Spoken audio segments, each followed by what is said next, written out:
എത്ര വേഗമാണ് ഇടതുപക്ഷം അവരുടെ സ്ഥാനാർത്ഥികളെ കളത്തിലെത്തിച്ചത്? 4 മണിക്ക് തെരഞ്ഞെടുപ്പ് കമ്മീഷന്റെ വാർത്താ സമ്മേളനം. 4:30 CP-യുടെ 25 സ്ഥാനാർത്ഥികളുടെയും ലിസ്റ്റുമായി ബിനോയ് വിശ്വം.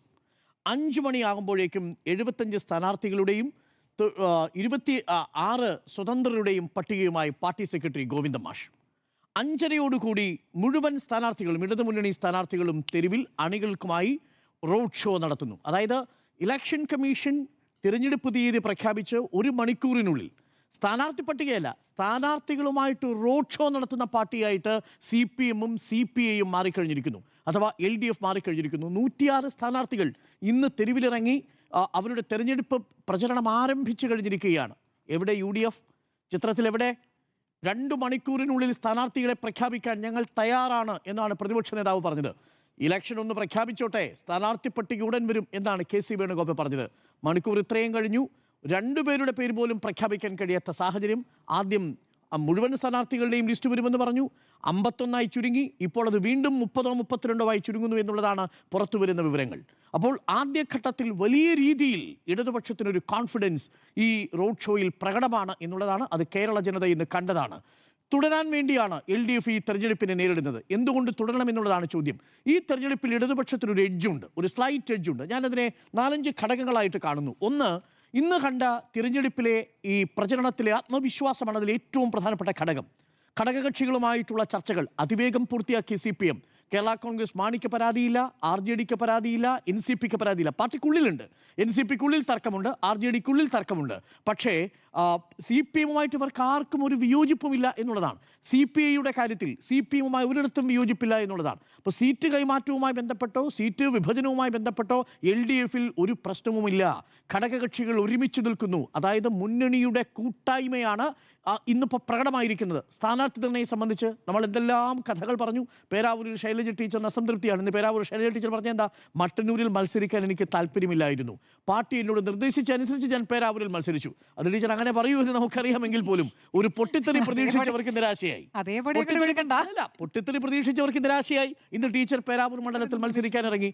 അതാണ് ഒരു കംറേഡ്. താല്പര്യമുണ്ടാകും, ഇല്ലെന്ന് ആർക്കാ പറയാൻ കഴിയുക? മട്ടന്നൂർ പോലെ ഒരു സേഫ് ആയിട്ടുള്ള മണ്ഡലം വിട്ട് പേരാവൂർ പോലെ വളരെ റിസ്കി ആയിട്ടുള്ള മണ്ഡലത്തിൽ പോയി മത്സരിക്കണമെന്ന് പറയുമ്പോൾ സ്വാഭാവികമായിട്ടും ഒരു വ്യക്തി എന്ന നിലയിൽ അവിടെ നിങ്ങൾക്ക് വിഷമമുണ്ടാവും. പക്ഷേ പാർട്ടിക്ക് കീഴടങ്ങി ഒരു കംറേഡ് എന്ന രീതിയിൽ ശൈലജ ടീച്ചർ പേരാവൂരിലെ സ്ഥാനാർത്ഥിത്വം ഏറ്റെടുത്ത് നേരിടാൻ പോകുന്നത് KPCC അധ്യക്ഷൻ സണ്ണി ജോസഫിനെയാണ്. വിജയസാധ്യത ഒരുപക്ഷെ അങ്ങോട്ടും ഇങ്ങോട്ടും ശക്തമായ ഫൈറ്റിലൂടെ മാത്രമേ ഒരു വിജയസാധ്യത അവിടെ ഇടതുമുന്നണിക്ക് കണ്ടെത്താൻ സാധിക്കൂ. അവിടെ ടീച്ചർ ഇറങ്ങാൻ പോവാണ്. ഒരിടത്ത് ആ വാർത്ത വരുന്നു. നമ്മൾ ആലപ്പുഴയിൽ അതേപോലെ അമ്പലപ്പുഴയിലൊക്കെ വലിയ പൊട്ടിത്തെറി ഉണ്ടാവുമെന്ന് പറഞ്ഞു. അവിടെ സുധാകരൻ പുറത്തേക്ക് പോയി. സുധാകരൻ പുറത്തേക്ക് പോയിട്ട് ഇന്നലെ അവിടെ സാധാരണക്കാരൻ്റെ പ്രവർത്തകൻ്റെ വികാരം എന്താ നമ്മൾ ഇന്നലെ കണ്ടതല്ലേ തത്സമയം. സാധാരണക്കാരൻ ഞങ്ങൾ ഈ പാർട്ടിക്കുള്ളിലാണെങ്കിൽ സഖാവെന്ന് വിളിക്കും, പാർട്ടിക്ക് പുറത്താണെങ്കിൽ അയാൾ വെറും സുധാകരനാണ് എന്നാണ് പറഞ്ഞത്. കാര്യം പാർട്ടിക്കുള്ളിൽ നിൽക്കുമ്പോൾ ആണ് അയാൾ സഖാവായി തീരുന്നത്. ചെങ്കൊടിക്ക് മീതെ ആരുമില്ല എന്ന ബോധ്യം അമ്പലപ്പുഴയിലെ സാധാരണക്കാരായ വോട്ടർമാർക്കുണ്ട്. അവർ 7 തവണയാണ് കുട്ടനാട്ടിലും അമ്പലപ്പുഴയിലും കായംകുളത്തുമായിട്ട് സുധാകരന് വോട്ട് കുത്തിയത്. ആ മനുഷ്യരാണ് നാളെ ഒരുമിച്ചിപ്പോൾ ഇറങ്ങാൻ വരുന്നത്. വല്ലാത്തൊരു സോളിഡാരിറ്റി, ഒരു ഐക്യം അവിടെ CPM-നുള്ളിൽ അമ്പലപ്പുഴയിൽ രൂപപ്പെട്ടിട്ടുണ്ട് എന്നുള്ളത് ഇന്നലത്തെ റാലിയിലൂടെ ബോധ്യപ്പെട്ട കാര്യമാണ്. അപ്പോൾ സ്ഥാനാർത്ഥികളുടെ കാര്യത്തിൽ ഒരു തർക്കവുമില്ല. പൊന്നാനിയിലടക്കം വലിയ പൊട്ടിത്തെറി ഉണ്ടാവുമെന്നൊക്കെ പ്രതീക്ഷിച്ചു. പൊന്നാനിയിലടക്കം സ്ഥാനാർത്ഥിയെ പ്രഖ്യാപിച്ച് ഇനി എണ്ണയിട്ട മെഷീൻ പോലെ നാളെ മുതൽ പ്രചരണ രംഗത്ത് ഒരുപടി മുന്നിലേക്ക് വന്നിരിക്കുന്നു എന്നുള്ളതാണ്. അപ്പോൾ മുന്നണിയിലെ കോൺഫിഡൻസും ഒപ്പം സ്ഥാനാർത്ഥികളെ നിശ്ചയിക്കുന്നതിൽ കാലതാമസം വരുത്താതിരുന്നതും ഇലക്ഷൻ കമ്മീഷന്റെ പ്രഖ്യാപനം കഴിഞ്ഞ് മിനിറ്റുകൾക്കുള്ളിൽ സ്ഥാനാർത്ഥികളെ കളത്തിലേക്ക് എത്തിച്ച് റോഡ് ഷോ നടത്താൻ കഴിഞ്ഞതുമാണ് ഏറ്റവും പ്രധാനപ്പെട്ട പ്ലസ് പോയിന്റ്. വെൽ ബിഗൺ ആണ്. അതുകൊണ്ട് ഹാഫ് ഡൺ എന്ന് വേണമെങ്കിൽ നമുക്ക് പറയാം. നേരത്തെ ഇത് ചെയ്തിരുന്നത് ആരാ? ഉപതെരഞ്ഞെടുപ്പിൽ കോൺഗ്രസ് ചെയ്തുകൊണ്ടിരുന്നതാ. ഇലക്ഷൻ കമ്മീഷന്റെ പ്രഖ്യാപനം വരുന്നു, വൈകുന്നേരം 7 മണിക്ക് പാലക്കാട്ടെ സ്ഥാനാർത്ഥിയെ പ്രഖ്യാപിക്കുന്നു.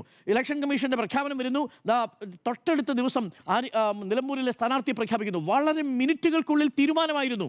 പക്ഷേ ഇന്ന് ആ തീരുമാനം എടുക്കുന്നത് എവിടെയാണ്? അത് കാറ്റ് മാറി വീശുന്നതിൻ്റെ സൂചനയാണ്. ഉപതെരഞ്ഞെടുപ്പുകളിൽ നിന്ന് വ്യത്യസ്തമായി, ലോക്സഭാ തെരഞ്ഞെടുപ്പിൽ നിന്ന് വ്യത്യസ്തമായി, തദ്ദേശ തെരഞ്ഞെടുപ്പിൽ നിന്ന് വ്യത്യസ്തമായി ഈ നിയമസഭാ തെരഞ്ഞെടുപ്പിൽ LDF-ന്റെ കോൺഫിഡൻസ് കൂട്ടുന്നതാണ്, പ്രവർത്തകരുടെ ആത്മവിശ്വാസം കൂട്ടുന്നതാണ് ഇന്ന് കണ്ട മിന്നൽ വേഗത്തിലുള്ള പടയൊരുക്കം എന്ന് പറയുന്നത്. അതാണ് പ്ലസ് പോയിന്റ് നമ്പർ 1. നമ്പർ 2, നമ്മുടെ സർവേയിൽ തന്നെ തെളിഞ്ഞ പ്രധാനപ്പെട്ട കാര്യമാണ്. നമ്മുടെ സർവേയിൽ മാത്രമല്ല, ഇന്നിപ്പോൾ പുറത്തു വന്നിരിക്കുന്ന ഏറ്റവും ഒടുവിലത്തെ ABP മാട്രിക്സ് IANS അഭിപ്രായ സർവേയിൽ LDFിനാണ് എഡ്ജ് കൊടുത്തിരിക്കുന്നത്. 61 മുതൽ 71 വരെ സീറ്റുകൾ LDF നേടാമെന്നും 58 മുതൽ 69 സീറ്റുകളിലേക്ക് കോൺഗ്രസ് ചുരുങ്ങുമെന്നുമാണ് പറയുന്നത്. കോൺഗ്രസ് നിലമെച്ചപ്പെടുത്തിയേക്കാം, പക്ഷേ അധികാരത്തിലെത്താൻ സാധ്യതയുള്ളത് സ്ലൈറ്റ് എഡ്ജ് ഉള്ളത് LDFിനാണെന്ന് പറയുന്നത് ABP സർവേയാണ്.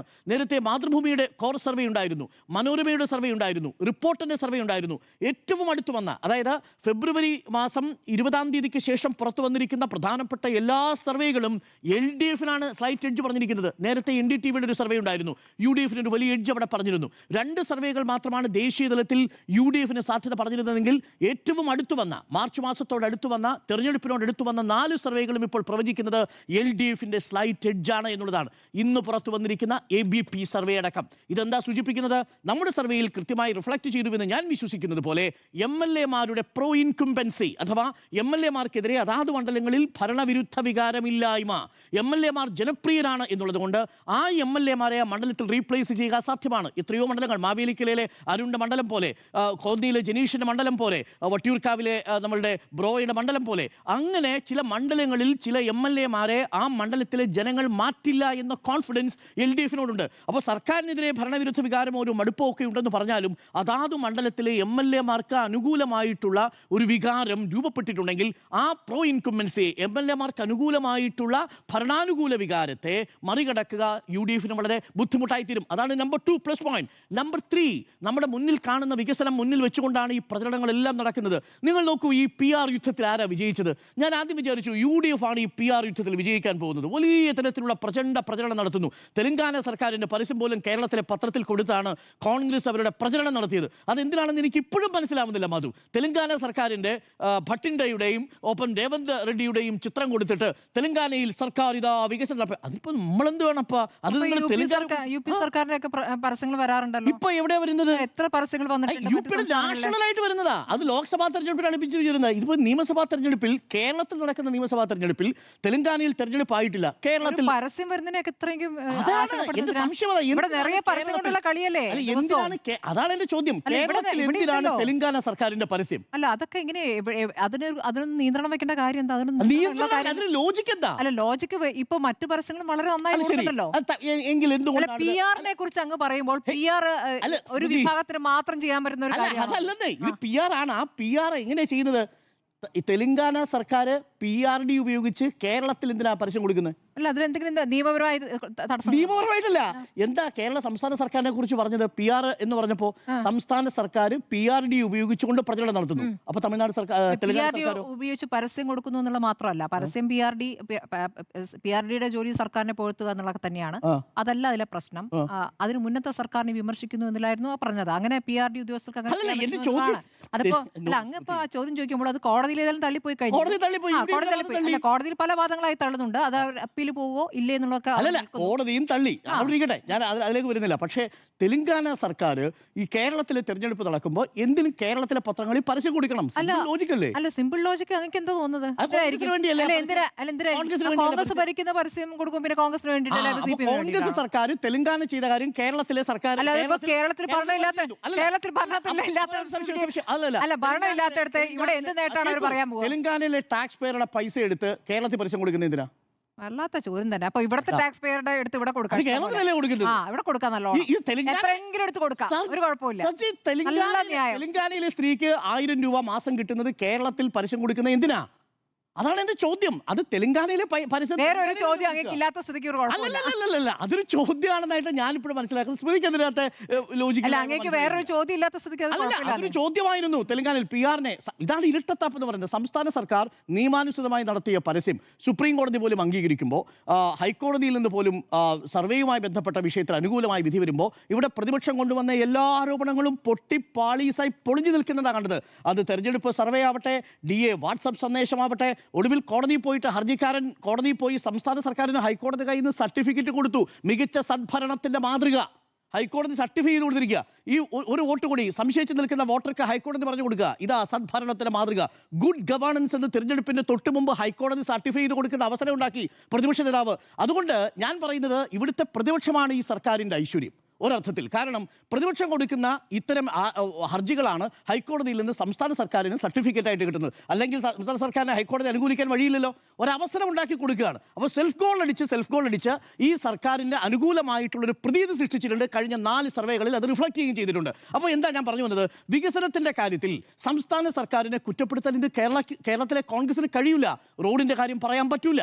നിങ്ങൾക്ക് റോഡിൻ്റെ കാര്യം പറയാൻ പറ്റുമോ? ഏറ്റവും ഒടുവിലുള്ള വികസനം പോലും, ഏറ്റവും ഒടുവിലുള്ള ദേശീയപാതയുടെ ഉദ്ഘാടനം പോലും മുഹമ്മദ് റിയാസ് ആഘോഷമാക്കി മാറ്റിയില്ലേ? BJPയുടെ മണ്ടത്തരം മുഹമ്മദ് റിയാസിന് അനുകൂലമായിട്ട് വരുന്ന കണ്ടില്ലേ? ഒരൊറ്റ ദിവസം കൊണ്ട് ദേശീയപാതയുടെ റീച്ചുകൾ, ഗ്രാമീണ മേഖലകളിലെ റോഡുകൾ, ഏത് റോഡുകളിലൂടെ ഞങ്ങൾ കടന്നു പോകുമ്പോഴും എങ്ങനെ അടിസ്ഥാന സൗകര്യ വികസനം മാത്രമല്ല മാധു, ഹ്യൂമൻ ഡെവലപ്മെന്റ് എന്ന് പറയുന്ന ഒന്നുണ്ട്. വികസനത്തിൻ്റെ ഏറ്റവും പ്രധാനപ്പെട്ട പാരാമീറ്ററാണ് മാനവ വിഭവശേഷി വികസനം. 48,000 സ്കൂളുകൾ ഹൈടെക് ആക്കിയത്, ഇവിടുത്തെ സർക്കാർ മെഡിക്കൽ കോളേജുകളും ജനറൽ ആശുപത്രികളിലും അവയവദാന ശസ്ത്രക്രിയകൾ അടക്കം നടന്നത് എന്തുകൊണ്ടും UDF സർക്കാരിന്റെ കാലത്തെ അപേക്ഷിച്ച് ബഹുദൂരം മുന്നിലായ ആശുപത്രി, വിദ്യാഭ്യാസ സംവിധാനങ്ങൾ, സ്റ്റാർട്ടപ്പ് അടക്കമുള്ള സംവിധാനങ്ങൾ, മാലിന്യ നിർമ്മാർജ്ജനം അടക്കമുള്ള പദ്ധതികൾ, വീട്ടിലേക്ക് എത്തിയ K-സ്മാർട്ട് പോലെയുള്ള സേവനങ്ങൾ, പട്ടയം കൊടുത്തത്, എന്തിനേറെ ഈ വയനാട്ടിലെ ദുരന്തബാധിതർക്കടുത്ത ടൗൺഷിപ്പ്, ഇതെല്ലാം മുന്നിൽ നിൽക്കുമ്പോൾ മറുഭാഗത്ത് കോൺഗ്രസ് വീട് വാഗ്ദാനം ചെയ്ത് ഒരു വീടിന്റെ ഒരു തറക്കല്ല് ഇടാതെ, അവിടെ ഒരു കുറ്റി പോലും അടിക്കാതെ ഇന്ന് നമ്മുടെ റിപ്പോർട്ടർ ആ വാർത്ത പ്രേക്ഷകരുടെ മുന്നിൽ എത്തിച്ചു. വയനാട് ആ നിലം ഒരുക്കാതെ കിടക്കുന്ന സ്ഥലമാണ് കാണുന്നത്. അവിടെ അളന്നിട്ടില്ല, റോഡ് വന്നിട്ടില്ല, പഞ്ചായത്തിന് പെർമിഷൻ കൊടുത്തിട്ടില്ല, അവിടെ അടുത്ത ദിവസം മുതൽ പ്രവർത്തനം തുടങ്ങാണെന്ന് പറഞ്ഞു. ഒരു കുന്തവും അവിടെ നടന്നിട്ടില്ല. എന്നിട്ടാണ് ഇവിടെ വലിയ വാഗ്ദാനങ്ങൾ കൊടുക്കുന്നത്. അതുകൊണ്ട് അപ്പോൾ വികസനത്തിന്റെ കാര്യത്തിൽ MLA മാർക്ക് ആന്റി ഇൻകുംബൻസി ഇല്ല എന്നുള്ള കാര്യത്തിൽ, 3 ഒത്തൊരുമയുടെ കാര്യത്തിൽ, 4-മത്തത് നോ കറപ്ഷൻ ടാഗാണ് ഈ സർക്കാരിന്. ഒരു മന്ത്രിക്കെതിരെ ഒരു അഴിമതി ആരോപണവും ഉന്നയിക്കാനോ അത് തെളിയിക്കാനോ സാധിച്ചിട്ടില്ല. ഉന്നയിച്ച ആരോപണങ്ങളെല്ലാം ചീട്ടുകൊട്ടാരം പോലെ തകർന്നു വീഴുന്നതും കണ്ടു. അപ്പോൾ ഇങ്ങനെ ഒരുപാട് ഘടകങ്ങൾ ഒരു ഭാഗത്ത് ഇടതു സർക്കാരിനെ സംബന്ധിച്ച്, ഇടതു മുന്നണിയെ സംബന്ധിച്ച് അനുകൂലമായ ഘടകങ്ങളാണ്. ഒറ്റ കാര്യം കൂടി പറയാം. നേരത്തെ സ്മൃതി പറഞ്ഞൊരു വാചകമുണ്ടല്ലോ, ഈ കുറുക്കി വിജയസാധ്യത കണക്കിലെടുത്താണ് സ്ഥാനാർത്ഥികളെ പ്രഖ്യാപിക്കുന്നതിനുള്ള സമയം കോൺഗ്രസ് എടുക്കുന്നത്. അതായത് നേരത്തെ വന്ന പട്ടികയിൽ നിന്നും കുറച്ചുകൂടി വിജയസാധ്യത ഉള്ളവരിലേക്ക് ആ ചർച്ച നീങ്ങുന്നു. അതെ, കുറുക്കി എന്നുള്ളതല്ല, ഞാൻ ആ വാക്കിൽ കുരുക്കി എന്നുള്ളതാണ്. അത് ഹൈക്കമാൻഡിനെ കുരുക്കി ഇപ്പൊ അങ്ങനെ എത്തിയിട്ടുണ്ട്. അതാണ് കുറുക്കി എന്ന് പറഞ്ഞത് ശരിയാണ്. അതെ, കുരുക്കി ഹൈക്കമാൻഡിനെ ഒരു വഴിക്കാക്കി. എന്താ ഏറ്റവും പ്രധാനപ്പെട്ട പ്രശ്നം? സ്മൃതി പറഞ്ഞത് കറക്റ്റാ. കാരണം ഹൈക്കമാൻഡിന്റെ മുന്നിൽ ഇപ്പോ ഏറ്റവും വലിയ പ്രശ്നം എന്താ? തിരഞ്ഞെടുപ്പ് വരാൻ പോകുന്നതിന്റെ നോട്ടിഫിക്കേഷൻ വരുന്ന ദിവസം ഇവിടെ കേരളത്തിലെ കോൺഗ്രസിൽ നടക്കുന്ന ചർച്ച എന്താണെന്ന് അറിയുമോ? ഹൈക്കമാൻഡിൽ MP-മാരും മത്സരിക്കണോ വേണ്ടയോ എന്നുള്ളതാ. തീരുമാനമായിട്ടില്ല. നമ്മൾ ഈ ചർച്ച ചെയ്യുന്ന ഈ രാത്രി തീരുമാനമായിട്ടില്ല. MP-മാർ മത്സരിക്കണോ വേണ്ടയോ? ആദ്യഘട്ടത്തിൽ ഹൈക്കമാൻഡ് പറഞ്ഞു MP-മാർ മത്സരിക്കേണ്ട. സംസ്ഥാനത്തു നിന്നുള്ള 3 വിദ്വാന്മാർ ശിവഗിരി മഠവും അതേപോലെ ഒരു പ്രത്യേക സമുദായത്തെയും കൂട്ടുപിടിച്ച് സമ്മർദ്ദം ചെലുത്തി. ഇപ്പോൾ ഹൈക്കമാൻഡിനെ സംബന്ധിച്ചത് മാറ്റാൻ നിവൃത്തിയില്ല. വേറൊരു വിദ്വാൻ, കേരളത്തിലെ കോൺഗ്രസിന്റെ KPCC അധ്യക്ഷനായിരുന്ന മനുഷ്യൻ കണ്ണൂരിൽ മത്സരിക്കാൻ കച്ചകെട്ടിയിരുന്ന് ആകെപ്പാടെ പുലിവാലുണ്ടാക്കി. ഇപ്പോൾ K. സുധാകരനെ മത്സരിപ്പിച്ച അടൂർ പ്രകാശിനെ മത്സരിക്കേണ്ടി വരും. അടൂർ പ്രകാശിനെ മത്സരിപ്പിച്ച കൊടിക്കുന്നിൽ സുരേഷ് നിശ്ചയമായിട്ടും മത്സരിക്കും. അപ്പോൾ 3 MP-മാർ കേരളത്തിൽ മത്സരിക്കണം. ഒരു MP ഇവിടെ മത്സരിക്കുമ്പോൾ ലോക്സഭയിൽ വിജയിച്ചു വന്നാൽ ലോക്സഭയിലേക്ക് വരുന്ന ഉപതെരഞ്ഞെടുപ്പിന് 9 കോടി രൂപ ചെലവാകും. 3 പേര് മത്സരിച്ച 27 കോടി രൂപ ആരുടെ അക്കൗണ്ടിൽ കൊടുക്കും? ജനങ്ങൾ ചോദിക്കൂലേ? ഈ മുഴുവൻ ഏതെങ്കിലും തരത്തിലൊരു പോസിറ്റീവ് ഫാക്ട് VD സതീശൻ നടന്നുണ്ടാക്കിയിട്ടുണ്ടെങ്കിൽ MP-മാർ മത്സരിക്കുന്നതോടുകൂടി അത് തകർന്ന് തരിപ്പണമാവും. അപ്പോൾ ഹൈക്കമാൻഡിനെയും കുരുക്കി കേരളത്തിലെ കോൺഗ്രസിനെയും കുരുക്കി. ഇനി K. സുധാകരനെ അനുനയിപ്പിച്ചില്ലെങ്കിലുള്ള പ്രശ്നം എന്താ? KPCC പ്രസിഡന്റുള്ള സണ്ണി ജോസഫ് ഇരിക്കുന്നത് കണ്ണൂർ മണ്ഡലം പോകും എന്നുള്ള കാര്യത്തിൽ ഉറപ്പാണ്. K. സുധാകരൻ മത്സരിക്കുന്നില്ലെങ്കിൽ. രണ്ടാമത്തത് K. സുധാകരൻ മത്സരിക്കുന്നില്ലെങ്കിൽ K. സുധാകരൻ മത്സരിച്ച ഒരു ഫൈറ്റ് എങ്കിലും കൊടുക്കാൻ പറ്റും. K. സുധാകരൻ മത്സരിച്ചാൽ ആ മണ്ഡലം ചിലപ്പോൾ കിട്ടുമായിരിക്കും. പക്ഷേ മത്സരിച്ചില്ലെങ്കിൽ പേരാവൂർ മണ്ഡലം പോകും. കാര്യം എന്താ? K. സുധാകരന് വലിയ സ്വാധീനമുള്ള മണ്ഡലമാണ് പേരാവൂർ അടക്കമുള്ള മണ്ഡലം. അപ്പോൾ മൊത്തത്തിൽ ആകെപ്പാടെ പിണങ്ങി നിൽക്കുന്നു. 1 MP-മാരെ മത്സരിപ്പിക്കണോ വേണ്ടയോ തീരുമാനമായിട്ടില്ല. ഞാൻ എണ്ണി നോക്കുമായിരുന്നു. 24 മണ്ഡലങ്ങളിൽ പ്രശ്നമുണ്ട്. നമ്മളിപ്പോൾ സംസാരിക്കുന്ന സമയത്ത് ചിറയൻകീഴിലെ ഒരു കത്ത് ചിറയൻകീഴിലെ മണ്ഡലം പ്രസിഡന്റ് അയച്ചു കൊടുത്തിട്ടുണ്ട്. രമ്യ ഹരിദാസിനെ സ്ഥാനാർത്ഥിയാക്കരുതേ എന്നാണ് പറയുന്നത്. ഇന്നത്തെ ദിവസം നോട്ടിഫിക്കേഷൻ വരുന്ന ദിവസം ഞങ്ങൾക്ക് ഈ സ്ഥാനാർത്ഥിയെ വേണ്ട എന്ന് പറഞ്ഞിരിക്കുന്നത്. ആ വാചകം ഇങ്ങനെയാണ്: സ്ഥാനാർത്ഥി നിർണയത്തിൽ വോട്ടർമാരുടെ വികാരവും സാമുദായിക സാഹചര്യങ്ങളും കണക്കിലെടുക്കേണ്ടതുണ്ട്. കുമാരി രമ്യ ഹരിദാസിനെ മണ്ഡലത്തിൽ സ്ഥാനാർത്ഥിയാക്കുന്നത് പ്രവർത്തകർക്കിടയിൽ പ്രായോഗിക ബുദ്ധിമുട്ടുണ്ടാകുന്നുണ്ട്. ഇങ്ങോട്ട് വേണ്ട എന്നാണ് പറയുന്നത്. ഇതാണ് അവസ്ഥ, കോൺഗ്രസിലെ അവസ്ഥ എന്ന് പറയുന്നത്. 24 മണ്ഡലങ്ങളിൽ ആ തർക്കം നിലനിൽക്കുന്ന ഒരു സാഹചര്യമുണ്ട്. ഘടകകക്ഷികളുമായിട്ടുള്ള ചർച്ച ഇനിയും പൂർത്തിയായിട്ടില്ല. മുസ്ലിം ലീഗുമായിട്ടുള്ള ചർച്ച പൂർത്തിയായെന്ന് പറയുമ്പോഴും തിരുവമ്പാടി, പട്ടാമ്പി, പുനലൂർ ചടയമംഗലം സീറ്റുകളിൽ ഇപ്പോഴും ചെറിയ അവ്യക്തതകൾ ബാക്കി നിൽക്കുന്നുണ്ട്. കേരള കോൺഗ്രസുമായിട്ടുള്ള ചർച്ചയും പൂർത്തിയായിട്ടില്ലെന്നാണ് ഞാൻ മനസ്സിലാക്കുന്നത്. ചുരുക്കത്തിൽ വലിയ ക്രൈസിസിലാണ് നിലവിലത്തെ സാഹചര്യത്തിൽ UDF. അതേസമയം നേരിയ മുൻതൂക്കം ആദ്യത്തെ ദിവസം കിട്ടിയിരിക്കുന്നത് ഇടതുമുന്നണിക്കാണെന്നുള്ളതാണ് എൻ്റെ പക്ഷം.